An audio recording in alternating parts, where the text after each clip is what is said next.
Hey everybody, welcome back to Heroes, episode 16 on Collider Video. What's going on, everybody? Woo! It's Jon Schnepp here, and we're back to talk about more superheroes and villains on our favorite show where we sweat it out with John Campea. What's up, John Campea? So good to be back on. I mean, I obviously haven't been on in a number of weeks, That's right. but then the show was off air because you were traveling, and now we make our triumphant return. The first Heroes on our new home in Collider Video. Very excited. Right, and really happy to welcome back guest Chris Gore. What's up, Chris Gore? Yes. Thank you. Hey, thanks for having me back. This Brought is me awesome, something man. to drink. Cannot This wait. is awesome. Yeah, we might win a ticket. That's right. Who knows? What do you got there? Might What's win a going ticket on? to Fantastic Four. Well, there's Orange Crush, and now there's Grape Crush, Right. and apparently 2 other flavors that you can actually 1 in 10 wins a ticket to see the Fantastic Four. That's a good contest. So Yeah. for $1.79, you might actually save yourself some money. And one So- is orange like the thing, and the purple one is what? Yeah, the purple one is Mr. Fantastic, of course, what are Miles the- Teller. What are the other flavors? And then the other one is Naked Thing. Yeah, Naked Thing. Now, Naked what Thing. How does he Thing pee? has no thing. How does he pee? We'll obviously talk about Schnepp, Fantastic Four. he's made out of stone. Yeah. Everybody knows there's no water in stone. Or That's blood, right, yes. blood Or from blood, a stone. yes. You can't get Very, that either. very interesting thing. So I bought these hoping to win some tickets. If not, we'll hit up Josh Trank on Twitter. Right, That's Josh what we'll- hopefully will be inviting us to see Yes. the amazing Fantastic Four. Let's get right into it. Let's talk about some of the biggest news that happened this week. Let's talk about Batman v Superman. I'm saying, Yes. this time it's personal. We got this amazing cover, from Entertainment Weekly. And inside Entertainment Weekly, they dropped a whole bunch of brand new photos that we haven't seen yet. So let's just talk about some of the things that they talked about as far as like Zack Snyder and Ben Affleck both had a bunch of info in these latest interviews. They said not only will Superman be brought to task for the destruction of Metropolis, but Bruce Wayne's lost many coworkers, one of the many buildings that went down in the event from the actual first Man of Steel film. EW had a cover story that revealed a bunch of new pictures. Snyder went on to say that Metallo was originally supposed to be one of the main Man of Steel 2 villains. Then he also refers to Wonder Woman as the gateway drug to the Justice League. Finally, we've got Affleck himself saying he took the role of Batman to partially learn how to make one of these giant blockbuster films. Here comes The Batman, directed by Ben Affleck. So it's pretty exciting. Now, it doesn't actually say that in No, it doesn't the say that, article. but we've Right, yeah. we've also That's been been hearing rumored for a while. Yeah, Yeah, the rumor is that it's called The Batman, which nerds me out. So what do you guys think? Let's go with you, Gore. What do you think? First of all, loved all the new information that came out, the new pictures. I'm still not. I didn't love the trailer as much as you, John. Mm-hmm. You really loved that teaser trailer for Batman v Superman. I didn't completely love it. It looked a little too digital to me, but it's interesting that they've seeded that as a motivation. I think it could be something. There should be some bigger motivation. I think that's what obviously they're borrowing so much material from The Dark Knight Returns, Frank Miller's The Dark Knight Returns, but that was earned after 50 plus years of comic book history. 50 years. It was maybe less than 50 years at the time. A little less than 50 years of comic book history. But I'm interested to see how they play it. Ben Affleck, actually, I know that he was criticized early on. Fans didn't love the idea of Batfleck. I've always been behind Ben Affleck in this. I mean, if you look at Argo, you look at the serious films he's made later in his career, I think that he's solid in this. And I like the idea of him kind of learning how to make it. And also, if he's going to direct the Batman with himself starring as Bruce Wayne Batman, that could be amazing. So I like what I've seen. What I'm more excited about is the San Diego Comic-Con panel Saturday at 10:30 a.m. at Hall H, which I have to try to get into, which, of course, we're going to see some scenes. Yeah. And we're going to see more stuff. And I guess we're going to have some special surprises, some new people introduced. So And Saturday, Jesse Eisenberg will be there as well. Saturday at 10 o'clock? 10:30 a.m. 10:30. So Hall H. I'm going to have to find someone that I must kill to get in to see that. I didn't know when that. You got to get the wristbands now. It's Oh, really God. complicated. It's Enter a lotto. Forget it. I guess Well, the guys at WB can just Yeah, get I'm us just in going to the have. back. Yeah. But they've been good about it. Like those Comic-Con panels, usually what happens is you're in the room, there's a vibe, there's an energy to being in the room. Right. I was at the Marvel panel last year, Right. Comic-Con. You cannot describe the energy of being in the room when Robert Downey Jr. comes out and he's giving flowers to everybody. And it's just an dancing insane, down the aisle. Yeah, and I mean, just like screaming for every Avenger that, joined Kevin Feige on stage. It was insane. Are the Star Wars The Force Awakens panel? You guys were both there, right? I'm not going to be there. I'm not. No. The one that just the Star Wars Anaheim. Oh, one. at I was yes, I was there. I was there. I was in Star Wars Las Vegas collecting our award. Oh, that's right. Remember that's that? right. So I didn't get back in time. Well, I was not collecting awards. I was actually at Star Wars Celebration. Did you cry? And I saw JJ. Oh, dude, I got chills. It was insane when they brought BB-8 out. There's an energy in the room. However, what's cool about this is they've got Comic-Con down to a science where literally the minute after the panel ends, the press release goes out from Warner's. Right. Any videos that were showed that will be public are online for everyone to view. Right. They've got this down to a science now. It's insane and it's crazy. One of my favorites was the year they announced the title for Star Wars Episode 3, and you went to the Star Wars booth and they had Revenge of the Sith t-shirts waiting for you. Wow. I mean, that is the best title of all of the prequels. Yeah, pretty much. But of yeah, course, so, they didn't do that. Like Warner Brothers didn't do that last year, though. Like they showed that in the rain scene with Batman and Superman, which and then leaked online. Nobody, very briefly in a very poor quality, and then they didn't show it to everybody. Just for show forever. it. Just Agreed. leak it. They got, look, people are gonna, bootleg this stuff anyways or film it with their someone's going to leak it. Just post it online. Marvel is actually the best at stuff like that.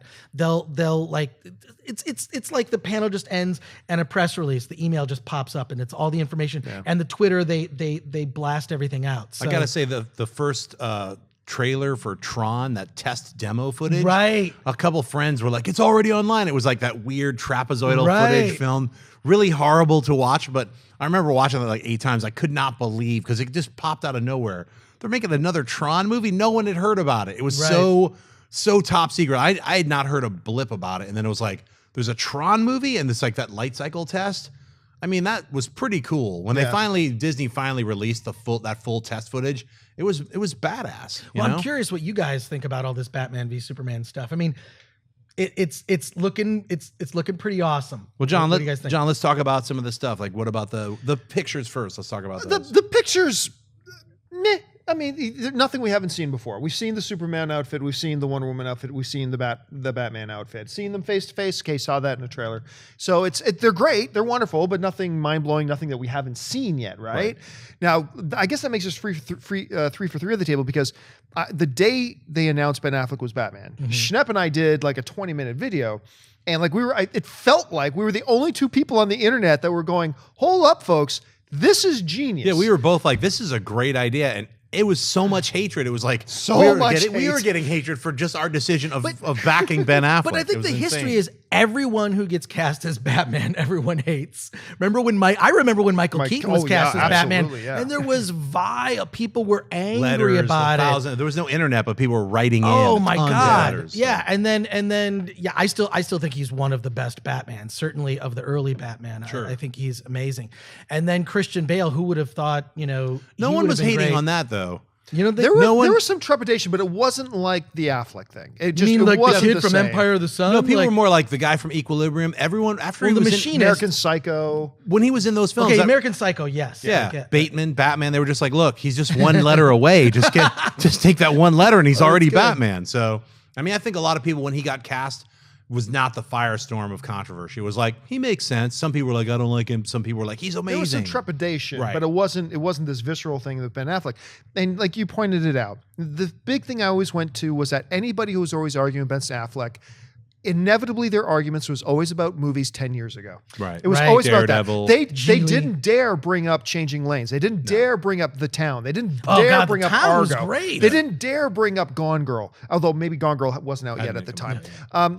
But he's evolved. He's great. And he gets Batman maybe better than any actor in Hollywood today. He gets Batman. So I'm thrilled about all that. And just like Batman, single. He's newly single. He's newly So single. there you go. But one of the exciting things for me is because one of my nervous things about going to Batman versus Superman, I've always said that I believe one of the keys to Batman v Superman working was that it actually focuses on Batman and Superman. It sounds like that's a no-brainer, right? But we've seen Hollywood do things like that before. And then we see Aquaman's going to be there. Wonder Woman's going to be there. At least a pre-cyborg's going to be there. This guy's going to be there. This guy's going to be there. The one thing I heard in this article that gave me a little bit more hope that they are going to focus more on Batman and Superman is we've been hearing about Wonder Woman. And trust me, I'm still looking forward to seeing what they're going to do with Wonder Woman. But when they say things like, she plays a very important role in the movie.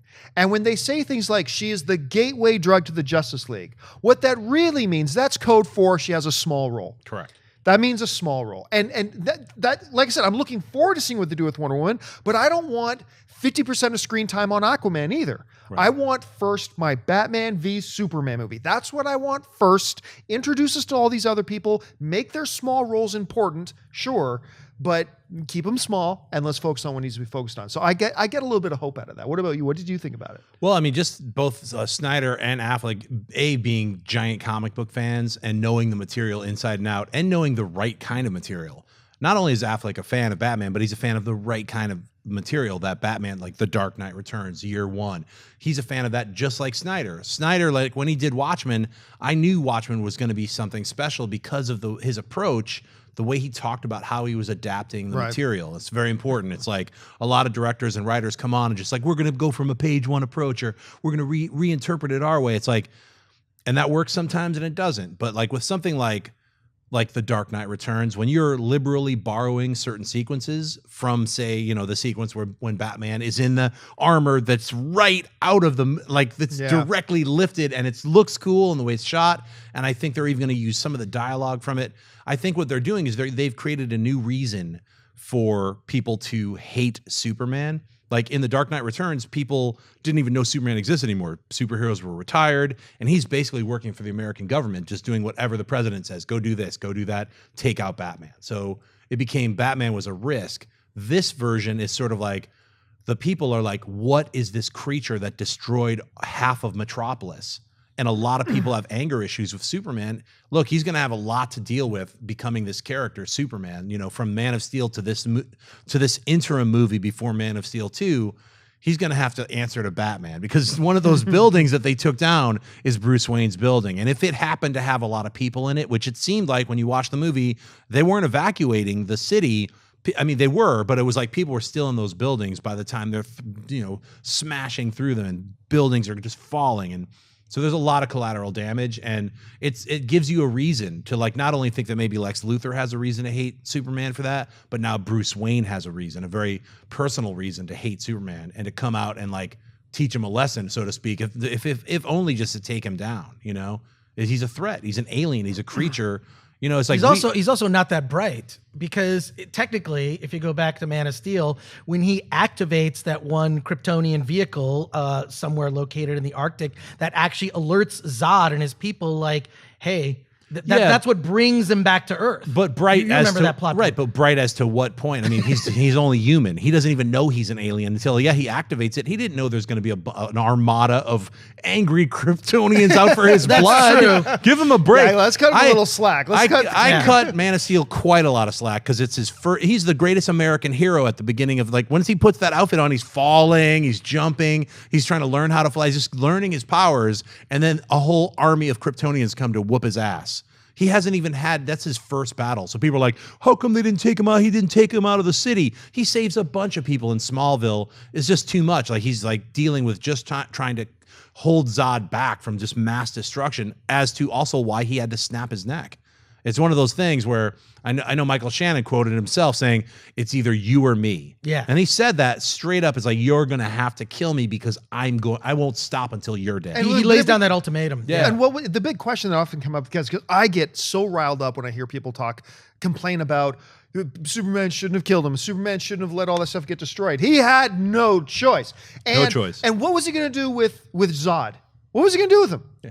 Zod, who had already told you, hi, I'm the most powerful being on the planet, by the way. And now my only goal in life, just so you know, is the death of every human being on the planet. That's the only thing I live for. The only thing right that stands in the way of that. What prison is going to hold him? None. What's he going to put him in? And on top of that, remember, like Zod had only been on Earth for a little bit of time, and they kind of go into that a little bit where they're showing Zod is just getting the effects of the power of our sun.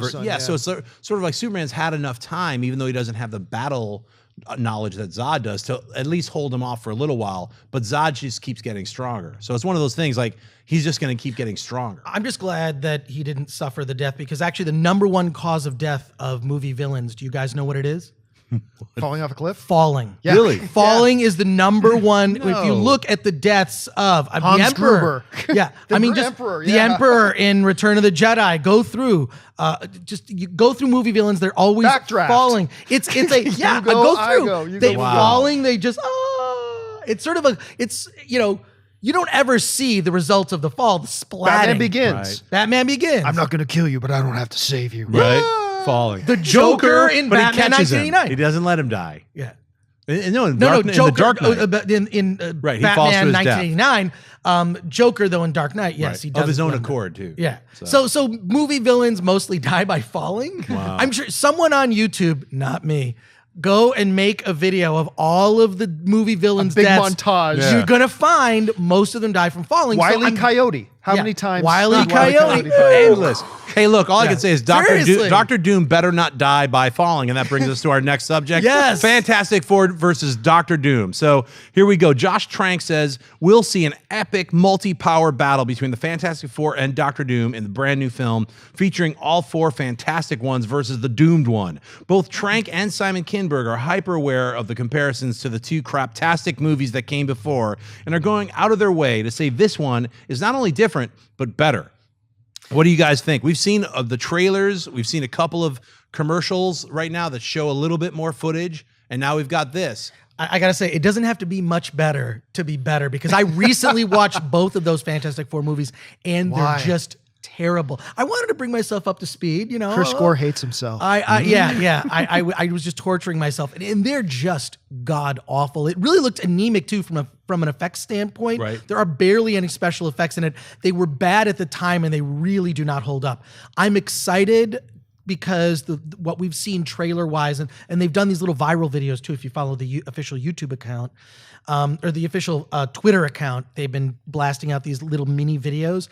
I like the tone of this. It's more serious. Mm-hmm. I wouldn't say that it's necessarily dark, but it takes the subject matter seriously. And I read an article a couple months ago talking about how this is sort of truer to the original Fantastic Four because it was more of a monsters. Right. Marvel came from doing all these monster comics, and they were kind of these, freaks. They weren't really superheroes with secret identities. I mean, they've got code names, but I'm excited to see this because it's a different take. I wasn't a big fan of the Ultimates Fantastic Four, but I am reserving judgment until I actually see the movie and then try some delicious orange crush. Hopefully I'll be seeing the movie for free. For free. For free. What do you think, John? Well, I mean, look, everybody knows, just to backtrack this, I was very against at first. I didn't like the fact that they were doing the Fantastic Four babies. I wanted to see a more classic Fantastic Four. I wanted to see an older Dr. Reed. I wanted to see, that's what I want to see.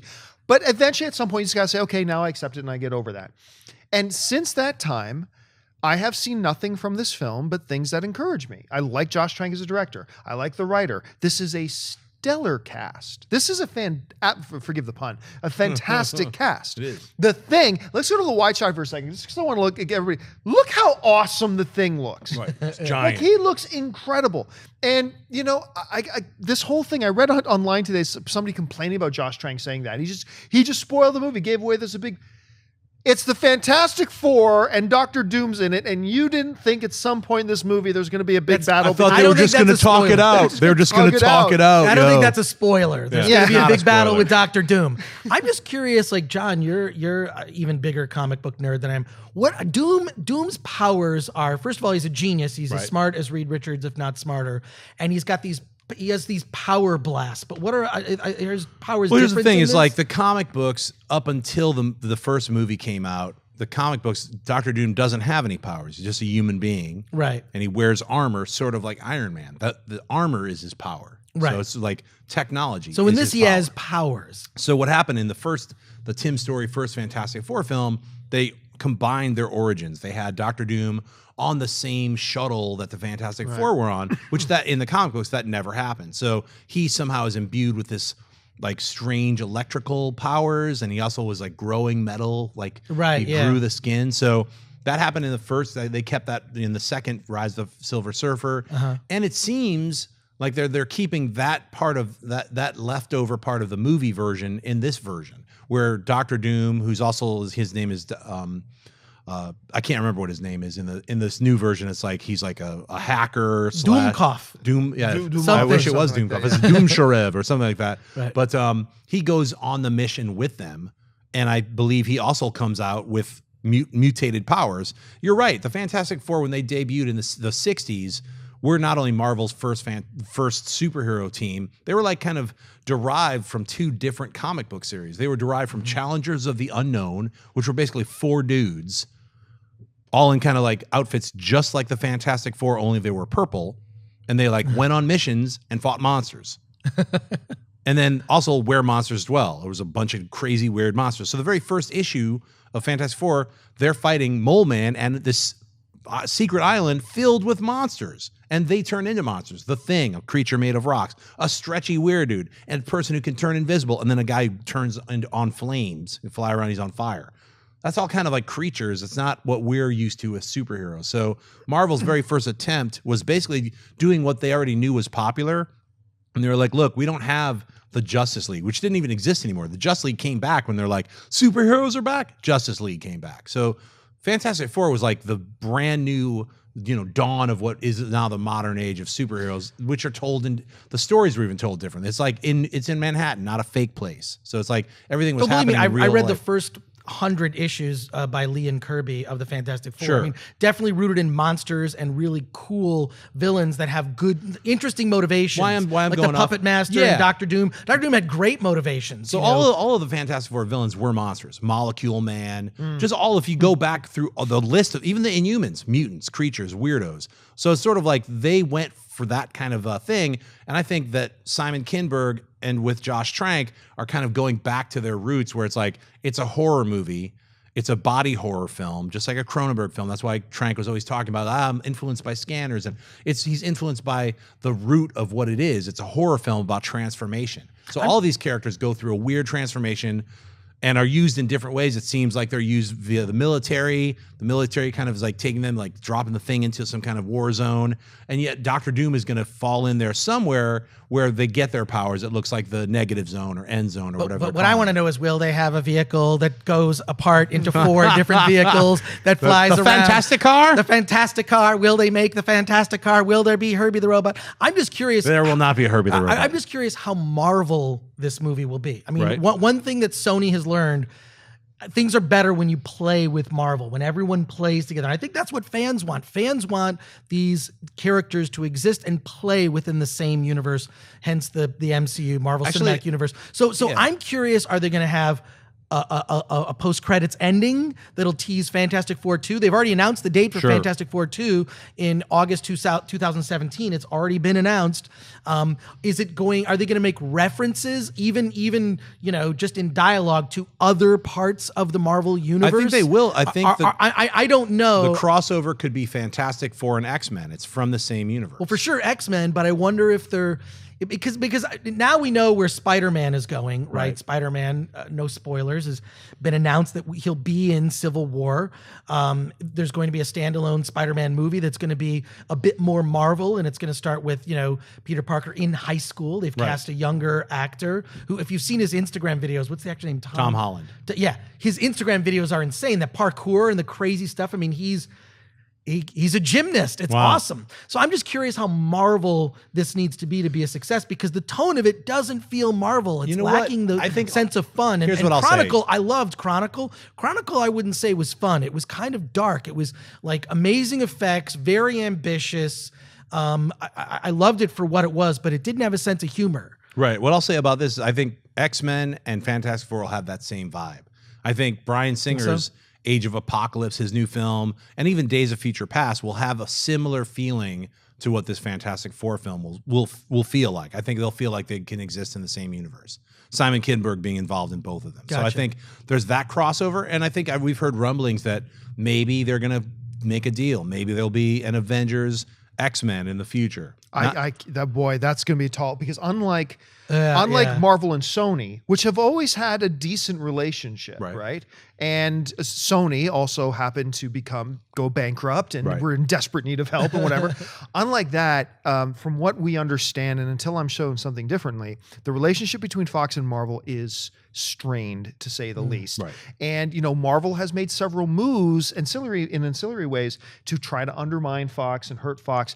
And I'll go as far as to say this. I'm one of those fans. I don't want to see Fantastic Four in the Marvel Universe. I don't. One of my criticisms of the Marvel Cinematic Universe, and everybody knows how much I love the Marvel Cinematic Universe, is that there are now so many flippin' heroes running around in that universe. Right. There's nothing special about any of them anymore. Like once you get so many, gone are the days when, in that first Sony Spider-Man movie, it was so incredible because there was one person who had all these fantastic abilities and there's something so special. The more and more that the Marvel Cinematic Universe grows, to me, it almost devalues what they are.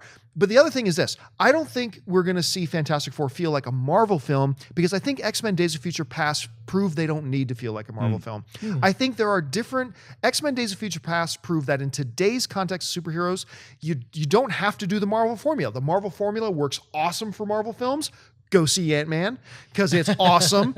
But that is not the only formula. X-Men Days of Future Past comes along. They prove you can do a different kind of superhero movie with a different type of feel and vibe, and it can be awesome. Man of Steel did that as well. We're going to see that in the Justice League films too. So, unless something like Kevin Feige and whoever the head of Fox is have some big bro moment while really drunk at night and collapse into hugs, and it's just hard to imagine. But never say never. Well, never say never. I'll say this. Well, let me say this about the Marvel and the separate characters like Deadpool and X-Men and Fantastic Four that are all over at Fox.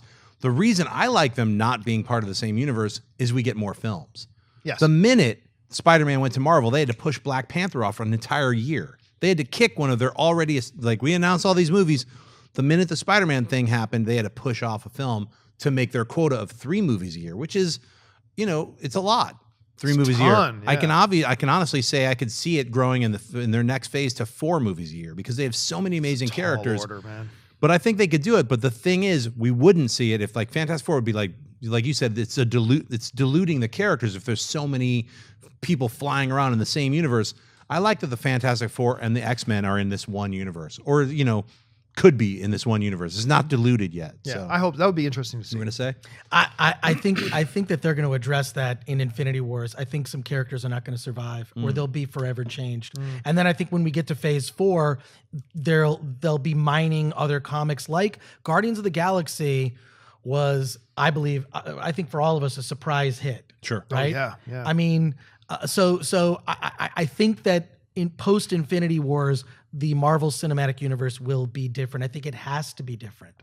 And I think that you've already seen Ant-Man. I'm pumped to see it next week. Going to a screening on Monday, a week from today. I'm really excited because it sounds different than any Marvel movie that's been done. It's yet. so different. That's what I hear. Like Winter Soldier was completely different from the other. Right. This one is also completely different in a really different yet very cool way. I cannot wait for all you guys to see it. But therein lies what Marvel and Feige is really good at. Remember, he was describing, hey, we did the kind of thriller 70s thing. Now we did, the heist movie with Ant-Man. What are we going to do next? So it's sort of they're taking a genres. romantic comedy. Hey, look, when he was talking about what he was talking about with Spider-Man was John Hughes. That's what he was saying. I think that's brilliant. Which I think is once again a brilliant idea, and it's like what Marvel is doing so great is why every single one is knocking it out of the park because they're taking genres and combining them with other genres. Yeah. And so you could get really tired of the same old. One of my complaints about Avengers Age of Ultron is it was the same old end battle. Now they're fighting a bunch of weird aliens that all have the same face. Now they're fighting a whole bunch of robots that all have the same face. So with each of these successive, we have to fight an alien armada of X, the stakes get lower. But when you change it up and add a whole different kind of storyline and infuse it with a different feeling, like a John Hughes kind of fun kid film, a film that's about, kids in high school. It's like that to me, and Spider-Man will be, I feel like that's a great idea, even though we're talking about Fantastic Four. So for me, science fiction, Fantastic Four science fiction horror is what I see in this. It's a continuation of what he was doing with Chronicle, and it's taking these characters and bringing them into a different kind of superheroes combined with a different type of genre. So I think it's going to be great. Let's move on to topic 3, Daredevil versus Punisher. So we got Daredevil, an incredible Netflix series. I mean, you couldn't have expected this to be better than it was better than everybody's expectations, especially mine. And I haven't even had time to finish the series yet. I still have a few episodes left to go. It's killing me. But them adding the Punisher, wow. Let's just talk about that. I first of all loved that Netflix series. It tied in. It's part of the MCU because they do make references in it to the Battle of New York. I like that Daredevil. I mean, it's sort of like in some ways it's like a legal procedural that happens to also be with martial arts. It's strange. So I can't wait to see what they're going to do with Punisher. Jon Bernthal, love Jon Bernthal. Who does not? I mean, like, even when he's in a movie that's not that great, he's always great in it. I think he could have lasted longer in Walking Dead, but we knew what was going to happen with his character if you read the Well, he left comics. because Frank Darabont left. Right. That's why he left. Yeah. So. But I'm excited. The one thing I do hope that they fix, I have only one complaint about the Daredevil show. I don't know, everyone's gaga over it. When they finally debuted the Daredevil costume, it didn't fit him right. It just didn't look right. It didn't. I mean, I love that they kept that like really cool ninja outfit with the scarf. They had him wear that for most of the series. It's not until the final show that we actually see final episode of Daredevil that we finally see him in the red suit, and it doesn't look that great. Well, a lot of people have said that. I mean, yeah, it's a weird thing where it just didn't fit right, or that maybe black suit looked pretty damn cool. The black suit was amazing. I So have then not you come to seen this final episode, so I have not seen the red suit. It's one of those things where it's like it might look good in still photos, but like actually impractical being used because he was getting a costume made for him that would actually hold up in a fight, like actually be a battle suit. Right, so he can't get so easily stabbed. That's one of the things from the Exactly. episodes that I've seen that I really liked is they made this character human. You see Right. him bleed. He can take hits, but it's like He fails a lot. There's He repercussions. fails a lot. Yeah. There are repercussions in this series that you usually don't even have the time to explore that in a feature film. You only have 2 hours. You have to get from Act 1 to Act 2 to Act 3. You're on a freight train when you begin the film.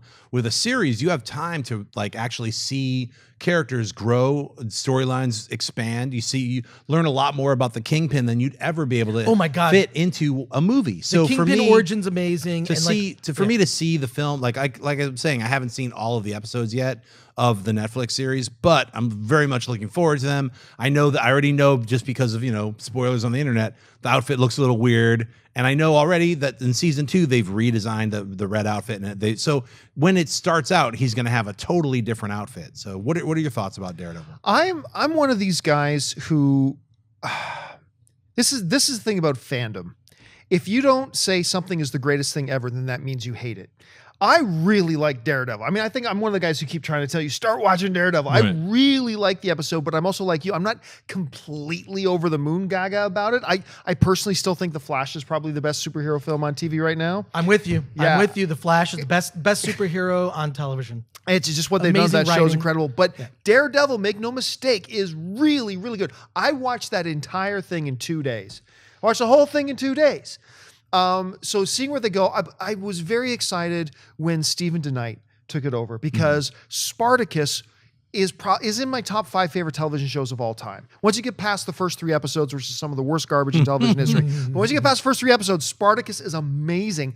And Stephen DeKnight ran that show. He came over, so I shouldn't be surprised. The Kingpin stuff, absolutely. The costume. Bernthal, I'm not that big on. I've talked to a lot of people who really, really dig what he does, and I don't know what it is about me, but his performances so far just haven't clicked with me. Part of it, I'm sure, is because he's been in some very bad stuff, which you can never really blame the actor for per se. Like he was in that Robert De Niro, Sylvester Stallone boxing movie. Right. And it's like, what is he doing? Yeah. And to me, he also looked bad. So I'm not super thrilled about it, but at the same time, I'm very open-minded about it. I'm just more excited about the concept of having Daredevil and the Punisher in the same city together, going against each other. I have a feeling it's going to be very much a Batman v Superman thing. First, 2 acts of the season is going to be them against each other, and then they, fist bump, and the last act of the season will be them teaming up to take down Kingpin's re-arrival or something like that. Sure. I mean, for me, it's like, I remember when Daredevil was still they were trying to get it to get made as a feature film, and then that, we talked about it, and I remember suggesting it would be a great procedural television series.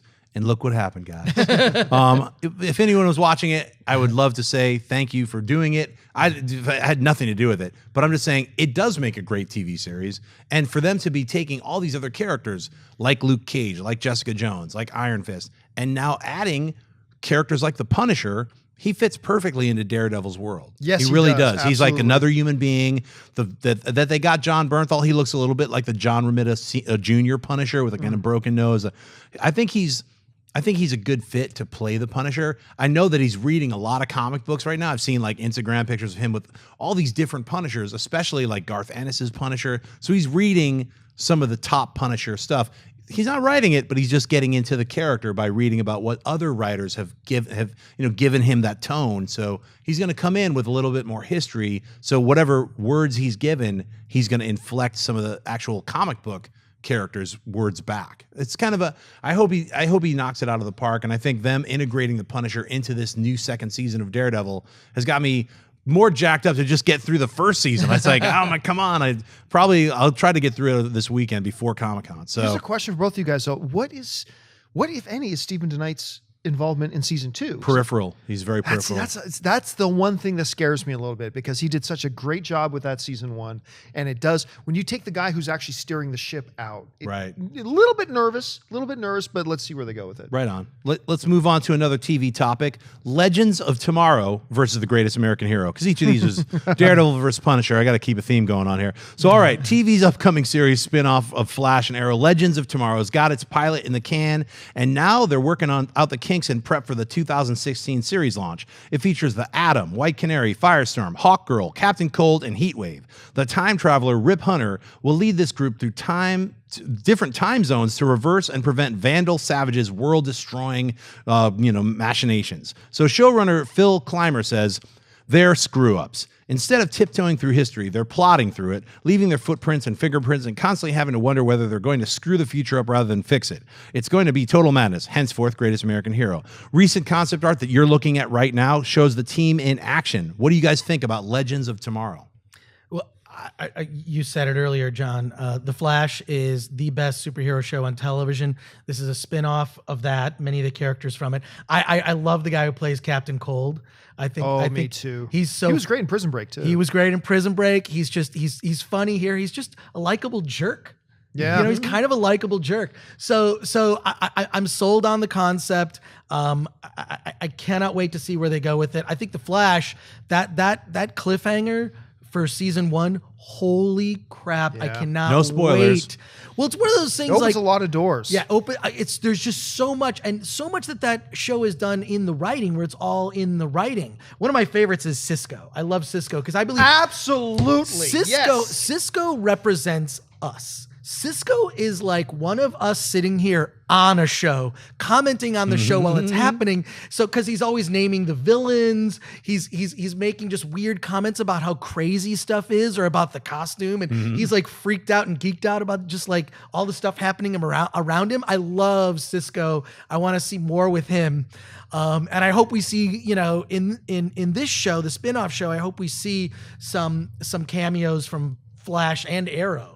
So I really love where they're going with this. I'm curious what you guys think. Well, first of all, I'm so glad that you mentioned Cisco. Yeah, because he was he's one of those characters. I know we're supposed to be talking about Legends tomorrow, but he's one of those characters that I was so annoyed by, like the first episode or so. It's like, oh please, this character. I thought both of them actually, him and the sign. I thought, and then by episode 3, when you realize, oh, he's saying what if John and Chris and Schnepp were sitting in a room together watching The Flash, what we would say in that moment. He says it. You nailed it when you said he's like represents us. I'm apprehensive about this show. I really, really am. While it is such a cool concept, and they're bringing some very cool characters in with the Captain Cold character, with what they're now calling the White Canary, the true Black Canary in the TV show, by the way. Bringing those in, I think there's some it's a very interesting thing that they're doing. But it's 50-50. While The Flash is like the best superhero superhero show on television right now, Arrow used to be my favorite. And to me, season 3 just went completely off the rails. They did some very, very strange things story-wise with that show that I lost all the faith in the writers and I stopped watching the show. Flash excelled though. At the same time. So now you're getting a conglomeration show that's kind of a mix up of different characters from both of those shows. It's like, this could be awesome. It could be terrible. Now, I think originally it was supposed to come out in late 2015, right? Yeah, and they pushed it back off a year. So I think they pushed it back because the pilot showed them, hey, we might want to redirect the storyline a little bit. Yeah. I think that's kind of the thing with bringing in time travel. And also, like, exactly what he's talking about is like them kind of screwing it up. I think they're going to add a little bit more humor than maybe that wasn't there. I haven't seen the pilot yet, but I'm guessing that they had to bring in a little bit of levity. Just, they're like, hey, this could be all just way too serious, Well, they're bringing a girl back from the dead, so with the White Canary. So it'll be interesting to see. So I'm very hopeful, but very trepidatious at the same time. So I'm just kind of a wait and see thing. I'm looking forward to it mainly because it's a team show. It's like a TV team show. And when was the last time we saw that? The A-Team. I can't even remember the last time we actually saw an active team show that was not only even just superheroes, but a team show in general. So it's kind of fun to see that they're trying. Shield? Yeah, I guess. I guess maybe the last few episodes of season 2 felt more like a team show. Like I started watching it. Like I watched the last few episodes of season 1 and found those really enjoyable. But yeah, I guess Agents of S.H.I.E.L.D. could fall into the team show aspect. In a way, I guess. Yeah, I guess. But anyway, that's what I'm looking forward to with Legends of Tomorrow. Let's go into a thing I call minor mutations. All right, I'm just going to list off a bunch of stuff. And then we're just going to talk about whichever ones pop up into our, what we want to talk about first. Number 1, X-Men Days of Future Past, The Rogue Cut is going to be premiering at San Diego Comic-Con. Yet you're going to get a chance to finally see those missing 18 minutes of what happened to Rogue and how Magneto and Professor X break her out of some kind of weird Sentinel prison or something. All right, number 2, we got Ant-Man TV spots. And hey, what's that character? It's the Falcon. He's in this movie. What's going on? Number 3, we got Chris Terrio. He's announced that he's finished the Justice League script. That's pretty exciting. You know what's been exciting for me this week? Nick Cage in Superman test footage. It goes global. I've been like watching footage that I gave to Entertainment Weekly. It's like people in New Zealand are emailing me, Germany, Australia. This went global. So I'm very excited. Once again, let me make a little plug. My film comes out July 9th at San Diego Comic-Con. You can buy the film right now. You can pre-order it. Go to www.tdoslwh.com or check out, just Google search it and watch it in whatever country you want to see it in. So number 5, last, Ava DuVernay passes on Black Panther. She's the director of Selma, and she decided after meeting with Marvel that it just wasn't a fit, and they both just said, hey, it doesn't fit. Let's just move on. So let's talk about some of that stuff. What do you think? What pops off to you, Chris? Ant-Man, having a Falcon. I grew up reading Captain America and the Falcon. Sure. I love when he had the that green outfit, and he actually had a Falcon. Well, yeah, he had a Falcon. Well, he had that sort of red. It was red and white, weird outfit with the little hawk nose on it. That's the one they made the action figure of. I'm talking about even before that. Before that, he had all the green outfit. Yeah. Yeah. Well, I'm talking about I had the Mego action figure with the and I always loved Captain America and the Falcon. Yeah. It was like it was like a buddy. It was like a Marvel team up buddy thing. Totally. And that run was around for a while. So I loved in Winter Soldier when they brought in the Falcon. Totally. I always thought that character was cool. I like that they upgraded the costume, to being like, to being practical. And for him to be in Ant-Man, I'll bet somehow he plays into it in because it's supposed to be a heist movie. And I've always loved that character, and I'm glad that we saw him at. Should I say spoilers? I mean, pretty much. I assume you've seen Avengers 2. He's at the end of Avengers 2. I mean, everyone knows that. If you're watching this show, you better. Yeah, know you it, better. So. You better have seen that. But so I love the fact that he's an Ant-Man, and also I've been watching all the TV spots. There's references to other Avengers. I'm not sure if they end up popping up. I'm sure someone could tell us, but don't Mr. tell Campea. us. But actually, don't tell us. So you've seen Ant-Man. So that really excites me. As for I mean, look, Marvel's real picky when it comes to directors. It's weird. I kind of feel like internally they want to make the Marvel movie and they want to give a personal stamp, but not too much personal stamp. So I think James Gunn's kind of an anomaly in that. Like he had so much, personal control over Guardians of the Galaxy. I'd like to see, maybe if these movies didn't cost so much, they could roll the dice and take bigger risks. But and Ant-Man, of course, had all of its problems. But Peyton Reed actually got that gig because he pitched very hard for a version of the Fantastic Four. I don't know if you guys know about this. Yeah. And Kevin Feige actually brought it up.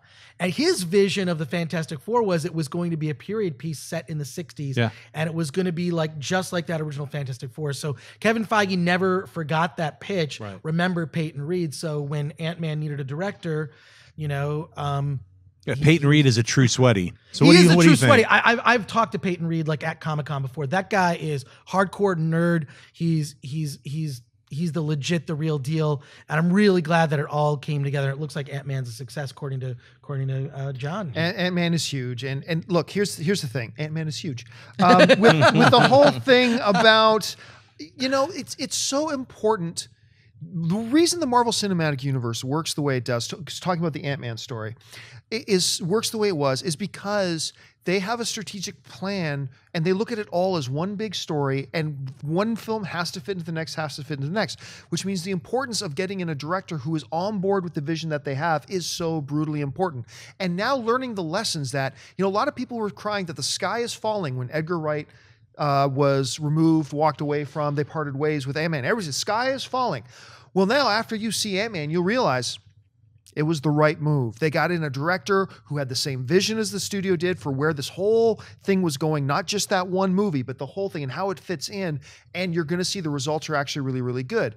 So, but regarding Falcon, I got to tell you, you and I often get in these discussions of they showed too much in the trailer. And I'll say, for all we know, that's an insignificant part of the story. Let's see it. It may not be a spoiler at all. I really wish they didn't show you guys Falcon. I really, really, really wish they didn't show you Falcon, because it would have played as such a great surprise in the movie, and the way it comes up, and it's set up to not be spoiled. And in this case, I think this was a marketing decision. This was not Peyton Reed's decision. This was Mark saying, show an Avenger. Right. And you know what? Hey, I get it. Ant-Man is a tough movie to market. Do you think they're overcompensating because they feel that Ant-Man might just be too weird? Absolutely. Without a doubt. There's all these posters of Iron Man and with him on the shield and this and that, the Thor's hammer. There was like, and remember when they released that one poster that everyone made fun of because it just looked like a bad, directed DVD movie. And then someone did a version of it where all the kitchen sinks on it, making fun of it. But like, what they're saying is it's on track to have a $65 million opening, which is very respectable. It's like on par with the first Captain America and the first Thor. But I feel that they're nervous, and so they're kind of ruining some things. That's exactly what it is. It's a marketing decision. Absolutely. Show an Avenger in there. It's unfortunate, but still trust me. When Falcon shows up, you're going to have a blast. The other story in there that stands out to me is the Chris Terrio one. He just finished writing the first Justice League movie. I'm not going to get excited about that until I see Batman v Superman. Let me see what he did with Love what he did in Argo, but let me see what he did with Batman vs Superman before I get excited or lack of excitement over the next one. Yeah, I'll stick with Chris Terrio right there. I think that Affleck is keeping him around and bringing him from Argo, and it's like, no, you're coming with me. Hey, rewrite this, and then by the way, also write this, and then also you're going to be writing the Batman with me. He's gonna. Is Chris he really? Terrio. Well, hey, look, I think Chris Terrio. Chris Yeah. Terrio has just entered the big time as far as like. He's like, hey, look, I get to have fun and write superhero films now and get paid a lot of money. That's fantastic. So if I was him, I'd be sticking around. Like, what else do you want me to write? It's like.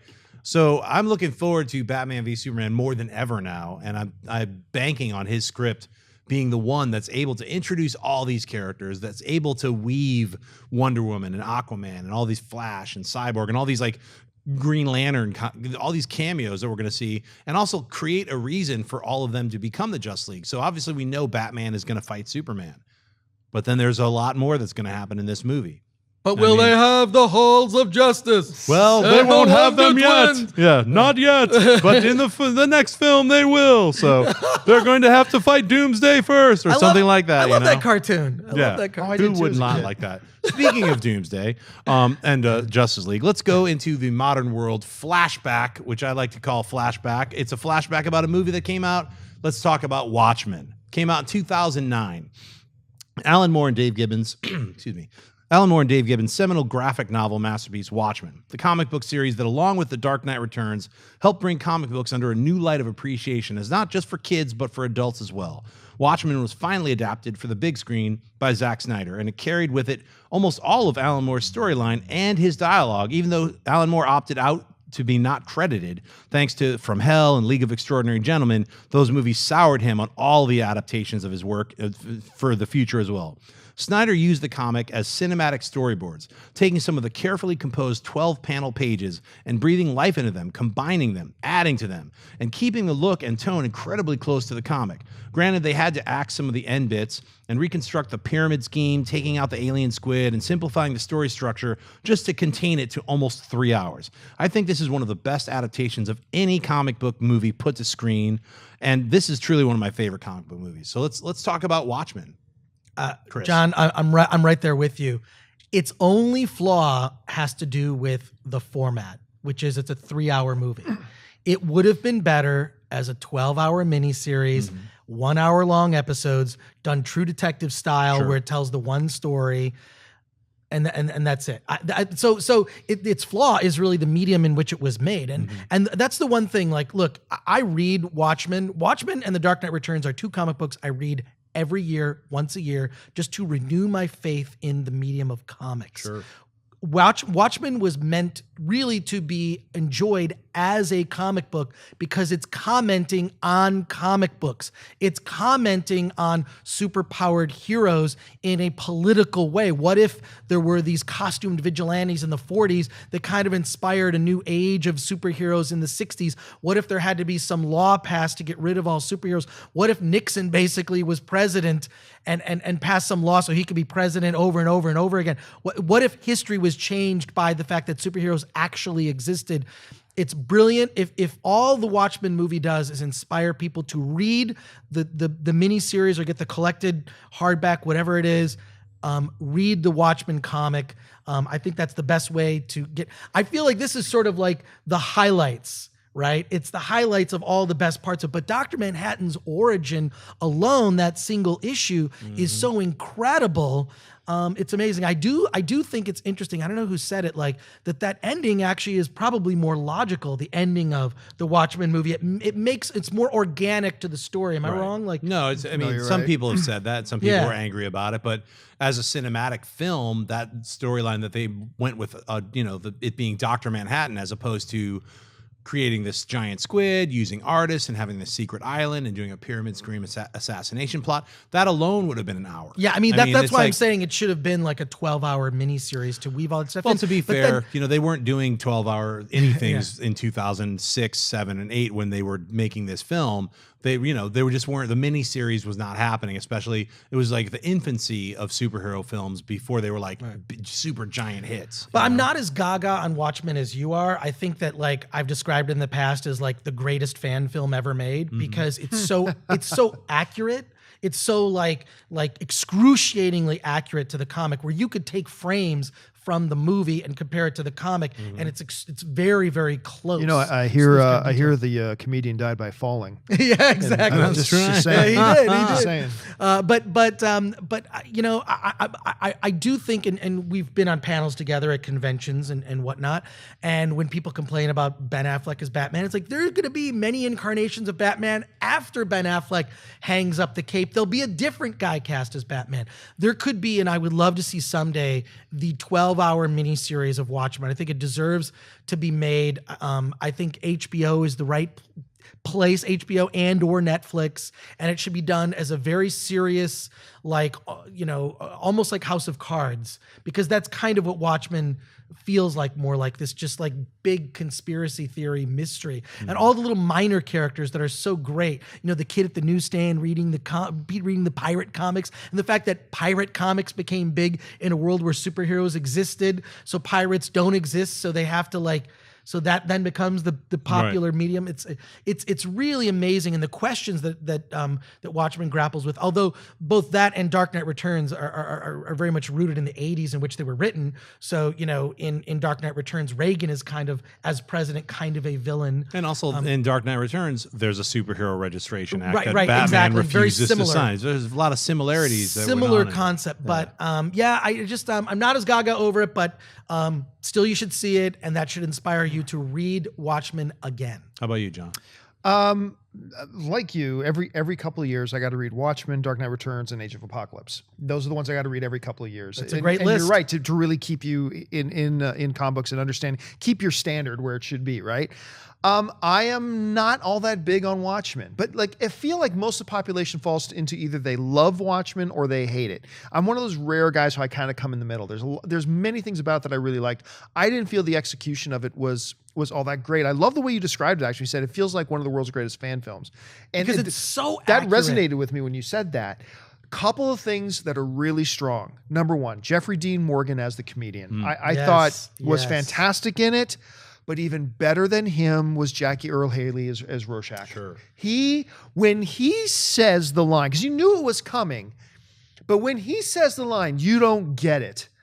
I'm not stuck in here with you. You're stuck in here with me. Yeah. And when I felt it, and when he gives that iconic thing, and I'll look down you and I'll say, no. Like, woo! And those are the moments. There are moments in this movie that are actually iconic moments that will carry. A lot of the Dr. Manhattan stuff was also very cool. I didn't feel Ozymandias was done very well. There are a number of things I didn't think it did very well. It's certainly a movie I watch, and when it's on TV, I'll stop and I watch it. For me personally, though, although I know a lot of people who know a lot more than I do, who love this movie passionately. So yeah, I know Dennis loves this movie passionately as well. I like it, but I'm not one of those. Well, let me ask you both of you a question. Have you seen the extended, not just the director's cut, but the 3.5 hour version? I have not, to be honest. I have. With the cartoon. It's way better. It's way better, but it's. I didn't even know about it. Yeah, there's like, originally there was like, the one that came out in the theaters. Yeah. Then they put a director's cut together, which was like another 30 minutes. And then there's the extended cut, which takes the director's cut plus another 30 minutes of footage and the pirate cartoon that they made. Wow. And puts that all together into one extent. It's almost 4 hours, to be honest. You know what I love, actually? This is really strange plug to put in here. I have the Watchmen Blu-ray that is it's the motion comic. So they actually took the comic and a guy reads the comic. I don't like that. I love it. I get chills watching it. I'll put it on. It's like 4 hours, and it's basically someone reading all 12 issues of the comic. You know what? Here's the one problem with it. The narrator's a guy, and he does the female voices. That's my biggest problem. So he's like, "Oh, I'm the Silk Spectre." Like it doesn't work. That's why I can't watch it. They should have had two narrators. The reason they didn't do two narrators, and the reason they just had a guy read it, is because they didn't want to make it better than the movie. Really? Yeah, that's a definite reason, because they realized, look, if we add sound effects and we have different people play different voices, which is very cheap, you can just do it as voiceover. They had music on it. It's amazing. I'm saying the reason they didn't do that is to make it not as good as it could have been. I personally, honestly believe that, because it's probably a budget thing. It couldn't be. To add one other voice, it's $1,000. It's not that. Yeah. It has nothing to do with that. Somebody up top was like, we don't want to make it so that they don't want to watch the movie. If they just adapted the comic, which they did, it's panel by panel, and stuff moves, and it's minor animation. It's like slide-o-mation. It's like that cheesy animation from the early Marvel. Yeah, it would have been 1,000 times better if they had two different people playing the men and the women. I agree with you. It's a great adaptation, but we're talking about the movie, and I think if you haven't seen the director's cut, which is it's like 30 minutes longer, try searching out Watchmen Extended Edition. It's like got a pirate on the cover. It's almost 4 hours. That's the version you should watch, because that, to me, is the truest adaptation of what the comic book was. There's a lot of liberties they take. There's different changes. I always look at the comic book as the number one, the first thing, and everything else is like an Elseworlds. That's the way I look at movies. They're the Elseworlds version of comic books. I love that philosophy that you have, John. I think that's excellent. Thanks. Let's move on. Spotlight. Today's Spotlight is on a comic book that should be a movie, and this week it's Nexus. So back in the 80s, Mike Baron and Steve Rude created this character, an interstellar assassin called Nexus. And this is a comic book that should have been made into a movie already in the last 20, 30 years. This cosmic storyline about a man who becomes tasked with meting out justice to the world's serial killers as their executioner, as the universe's executioner, is like Punisher mixed with Doctor Strange with a hint of Star Wars. This is an incredible galactic science fiction series. I do not understand why it hasn't been been made yet. So who do I have to kill to make this movie? Who do I have to kill to get this movie But made? then Nexus will come for you. I know. He'll be like, John. Yeah. So it sounds like Dexter with spandex. what do you guys think? I mean, have you ever read Nexus? I've never read Nexus. I do remember seeing it in the comic shops when I was buying stuff, and never picked it up. But it was always interesting because the art was amazing. Yes. So I whenever if you're recommending it, John, let's see it get made. Let's see it. Let's see something happening. But it sounds like it would make a really good television show in terms of a procedural. Mm-hmm. I've also never read Nexus, to be honest. And why wasn't it made? Well, it sounds rather grim.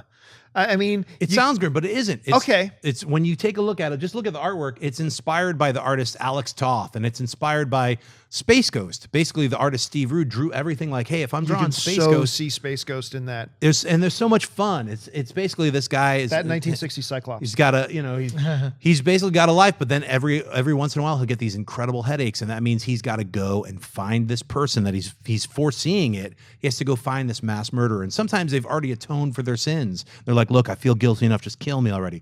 Other times they've taken over another planet. It's a really great series because it deals with these kinds of heavy issues of death and murder and is capital punishment right, and when is it right? And it's like just this guy has to protect his own planet. So in sort of a reverse Silver Surfer, he takes on the need to, from these characters called the Mercs. They give him this, hey, now you're going to be the assassination, you're the executioner to take out mass murderers and make the universe right again. It's sort of this weird, it's a really cosmic kind of a science fiction series. So it's really worth watching. When I read it, it's almost like I'm watching a series myself. If you haven't checked out Nexus, it's really readily available in tons of different formats, just the comics. There's trade paperbacks, all different kinds of hardcovers, because it's been around for so long. So I really heavily suggest checking out maybe the first 6 issues of Nexus and see if that's a fit for you. All right, with that being said, let's move on to Twitter questions. You guys have been asking quite a lot of crazy questions, so let's rock it out right now with the first one. Who's a good villain for the Justice League to fight? Darkseid, or Darkseid, however you say it, Brainiac, Doomsday, Amazo? Who's the best? What do you guys think? I always thought it was pronounced Darkseid. Right. I think Darkseid I think he would be amazing. He's sort of DC's Thanos. Mm-hmm. I mean, in a way, much, yeah. I'd like to see Thanos and Darkseid go at it. I think that would be pretty funny.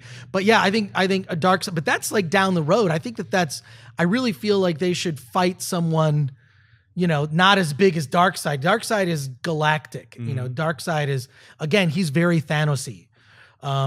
So I don't know. I'm curious. What do you think? I'd like to. You know what? I would love to see the Justice League fight Solomon Grundy. I've always loved Solomon Grundy. He's a giant, kind of Frankenstein-like. Born on a Monday. Yeah. Solomon Grundy. So I'd like to see someone like that. But I'm curious. What do you guys think? I would almost love it if they would go the direction what we hear is possibly coming out of the new Spider-Man film, which is they're just going to create a new villain. Now, if not that, if you have to go with one of the Rogue Gallery, I think Riddler.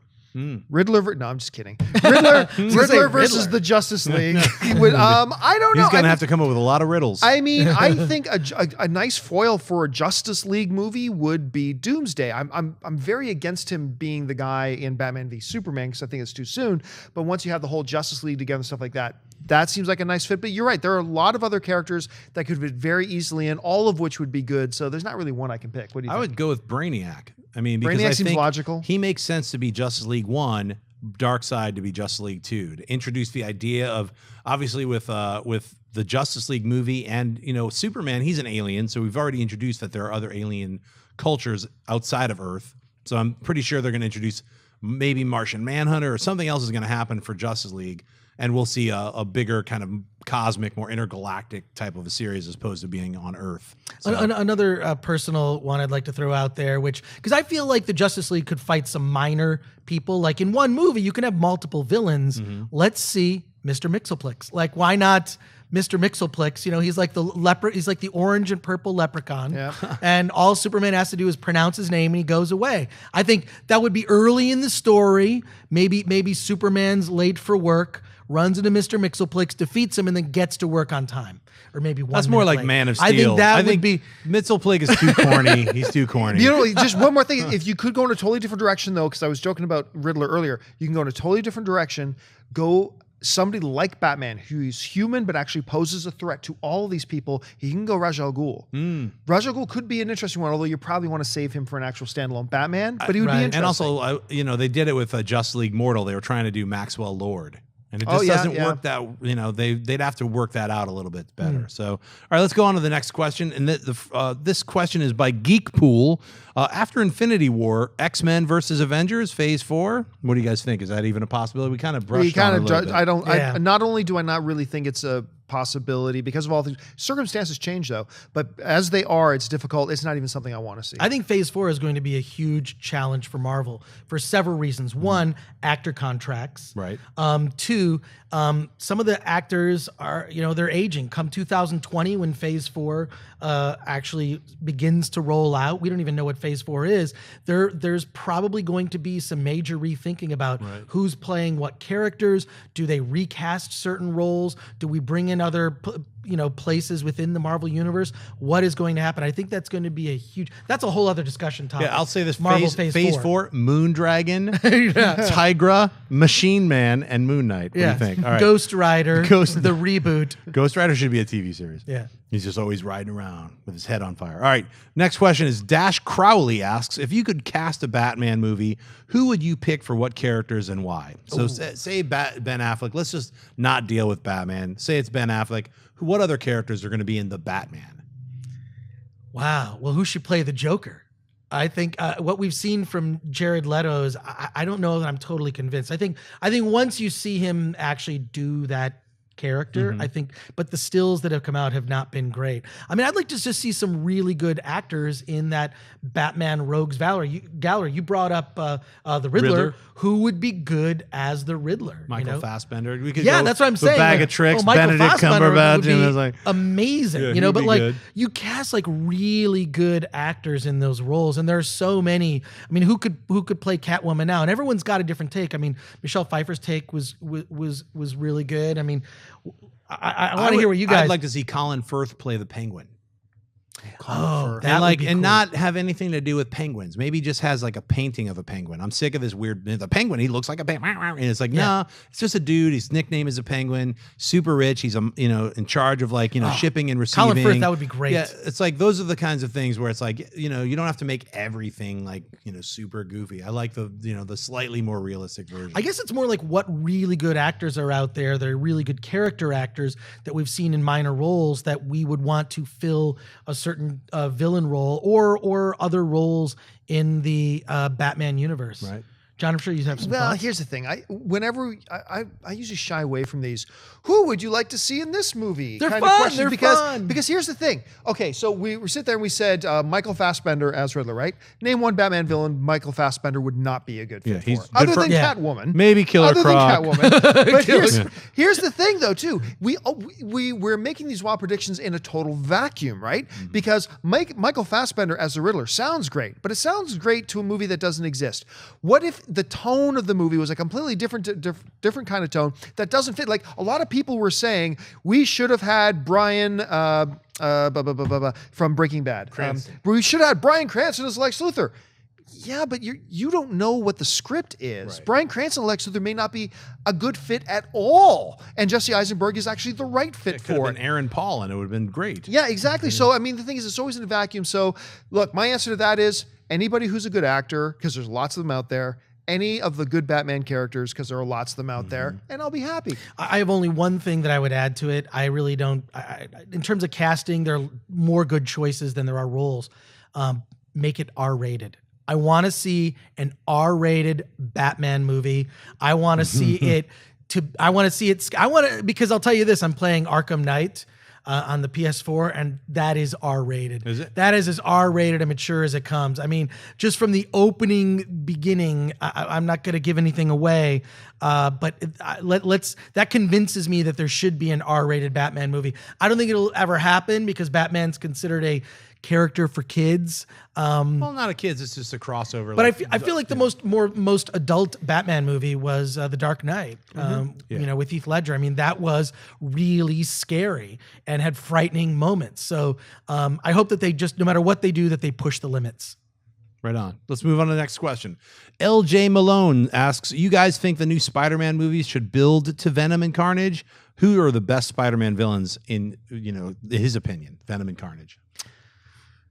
Look, whether you have to build to them or not is a totally separate question. I don't think they are. Carnage is a character you have to build towards because there's a natural progression from Venom to Carnage that you should probably honor. So there's that thing.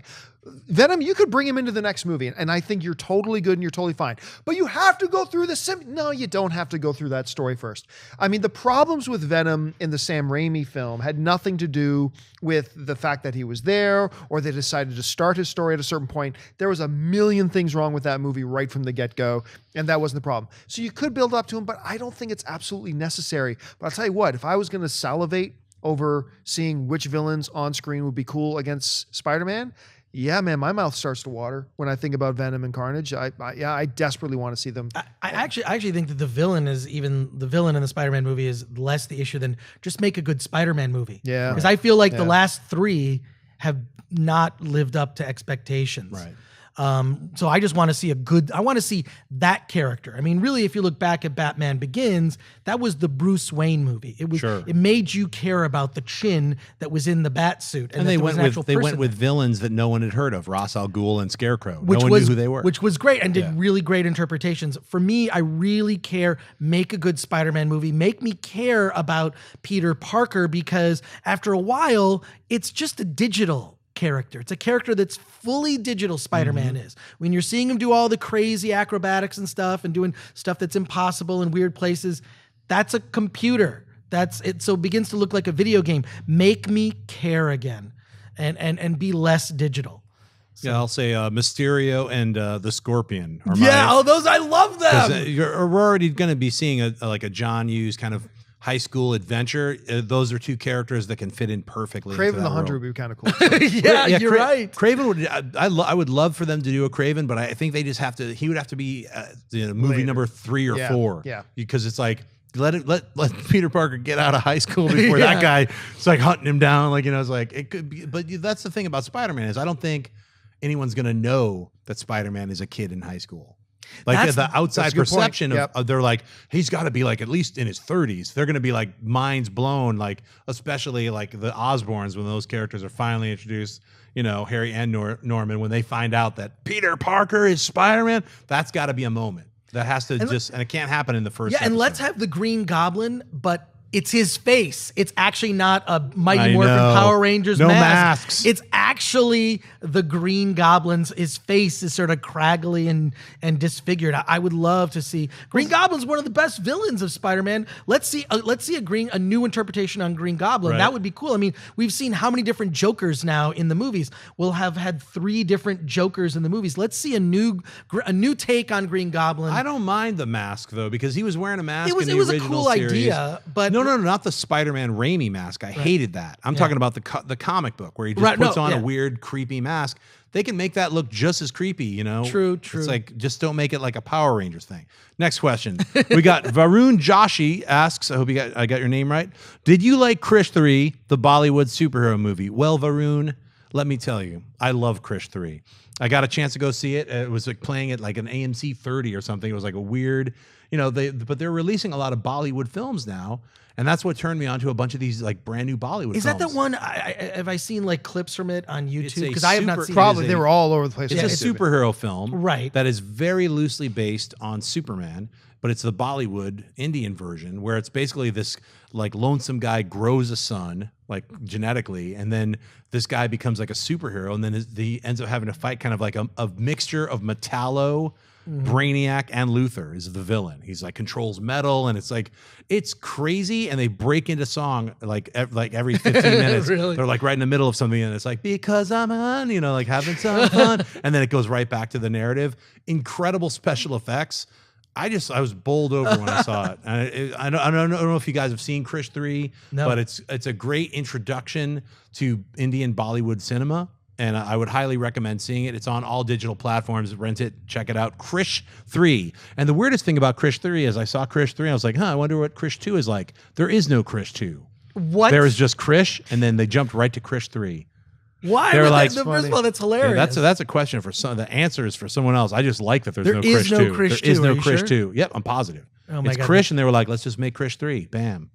Maybe they're going to fill it in later. That's all right, awesome. next question is from the captain. And the captain would like to know, would Marvel have Ultron return in future MCU films since he's notorious for bringing himself back using technology in the comic books? What do you guys think? Is Ultron going to show back up? No, I don't think so. Nope. They got too many other things they can do that they don't need to go back to Ultron. But because of the nature, as you point out in the question, because of the nature of Ultron, it's absolutely possible that if they wanted to bring him back, it's not that difficult. But they got way too many other things they can do. I don't think they will. Agreed. I don't think they're going to bring him back. There's too many characters in the MCU that need to be introduced into the movies. Yeah, he already got his own movie, so it's like, let's get somebody else, like Baron Zemo or something. Sorry. Next question is by Caleb Broadnax, and he asks, has there ever been an original superhero film made, one that's not based off of a comic book? Meteor Man. Yeah, Blank Man. Yeah. Condor Man. You got Jack Ritter's Hero at Large, Yeah, I which was a very fun film. Oh my God, yeah. There's Captain Invincible. Unbreakable. Unbreakable is a great one. That was a movie that, first of all, great reference. That movie was before its time. It really I was. really It really feel like was. it's a movie that was made 10 years too early. Yeah. Because now, if you release that movie today, people would lose their mind. Freak out. It's like a chronicle. Except It's nobody would watch it today because it's done by the Shamhammer. Right, At the right. time, that was... But Right. it's the movie that proves Shamhammer was not just a flash in the pan Right. one-hit wonder. That dude had talent. He just lost it. He's lost his mind Right. somewhere along the way. But it's still in there. That's why whenever I hear that the Shammer is coming out with another movie, I go... I'm still curious to see it. Doesn't matter how bad Avatar was. I'm interested in seeing it because he's got a number of really good movies under his belt, not the least of which is Unbreakable. I agree, and unfortunately, Unbreakable did not do the bank, the Hollywood bank that they were expecting from the guy who created Sixth Sense. It didn't make that kind of money. It did make enough money, but it didn't make the money for them to say Unbreakable 2, which he wanted to do. And what you forget is you don't even realize it's a superhero movie till near the end of the movie. Yep. Yeah. When Samuel Jackson gives that speech and he's like, "Oh, it's so good." Did you hear the Patton Oswalt pitch that Patton Oswalt gave a pitch to Shamhammer for a sequel? a sequel? No, Look it up I gotta online. hear- This was just recently. Look it up online. Patton Oswalt, and there was a serious exchange between Patton Oswalt actually has this great idea for how to start off Unbreakable 2. What is it? And M. Night actually started tweeting back and forth. I want to just go online, look for it. That It's sounds actually great. kind of Patton cool. Oswalt, you're my hero because I do want to see Unbreakable too. I'm one of those people too. who, when I saw the film, I wasn't a big fan of it, like stopping on a freeze frame, and then he went to jail and all this other stuff happened. I was like, well, can you just? It's a movie, show it. Don't tell us. But I really liked it. I thought it was a really great superhero film for like the way it was made, just showing like this is once again like Chronicle. This is Superman. That's his Lex Luthor. So our last question of the week, it's the extra sweaty question of the week. It comes from Matthew Ketchum. Matthew wants to know, would you be up for a Predator 2 sequel about Raphael Adolini's 1715 gun? The comic is so-so, but Predator versus Pirates seems cool. You mean a prequel. You said sequel. Prequel. Oh, did I? Sorry, a prequel. Well, yeah, Matthew, you've got my interest, and it's a super sweaty question. What do you guys think about Predators versus Pirates? Yeah, exactly. This is us. Like, what? Yeah, exactly. I think it's one of those where it's like they've made so many dumb comics. There's if you've ever been to San Diego Comic Fest, there's a guy there that does a panel where he brings out comics you won't believe actually were, like Batman versus Dracula or Superman versus Muhammad Ali, like these weird, that is one of those weird, I am happy for that to never be made into a movie. I truly am. Like, as much as I love Pirates, as much as I love Predator, don't care if they're in one movie. And I feel like that kind of, it's just like now there's like a Star Trek The Next Generation X-Men crossover that I couldn't believe actually existed. Right? So it's like that stuff to me is fodder for comic books to explore crazy ideas. Like and there's a comic book Star Trek meets Planet of the Apes. And yeah, it's actually really fun. It's great. Yeah, but that's what I mean. I think it's cool for that stuff to exist in the comics as like a because one of my favorite actually comic book series, and whenever I go to a comic convention, I always go to the dollar bin and I look for what ifs. Sure. What ifs Those are great. what ifs are the best. Yeah. Like it's like they mixing up powers, or what if so-and-so was the good guy and this person was the villain. Like I love the what if Gwen Stacy got bitten by the spider. Yeah, exactly. Like stuff like that. So those kind of things they're cool what ifs. I don't think a what if is big enough to be a movie. It might make a great, make a great web series. It might make a great like YouTube show. Sure.